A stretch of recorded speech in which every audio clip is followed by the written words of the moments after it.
हा, अरे सिद्धी तिकडे आहेस काय? फिरायला निघाली काय? आयला बरं आहे भाऊ तुझं. परवा आपलं मतदान आहे, तू फिरायला निघाली आहे तसं पण माझ्या एका मताने काय होणार आहे, आणि तसं पण विकेंड येतोय, मस्त फिरून येते. काय? बरं. नमस्कार. नमस्कार. इलेक्शन येत आहे, लक्ष असू द्या. हा, काय वाटलंच तो सांगा. अहो नाही, पैसे नको. राहू दे. अहो,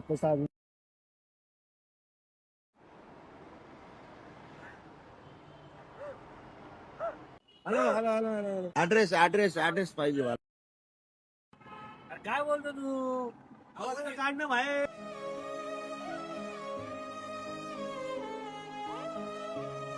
आता लक्षात आलं माझा आवाज का गेला होता. बाबासाहेब, खरंच चुकलं माझं. तुम्ही दिलेला बहुमल मतदानाचा अधिकार मी विकायला निघालो होतो. काही पैशांसाठी मी माझा स्वाभिमान विकायला निघालो होतो. पण आम्ही काय करतोय बाबासाहेब? मतदानाच्या नावाखाली आम्ही सरळ फिरायला जातो किंवा काही पैशांसाठी आमचं मत विकून टाकतो. चुकतंय बाबासाहेब, आमचं खरंच चुकतंय. नगरकर, या 15 जानेवारी रोजी तुम्ही सुद्धा तुमचा मतदानाचा अधिकार न चुकता बजावा.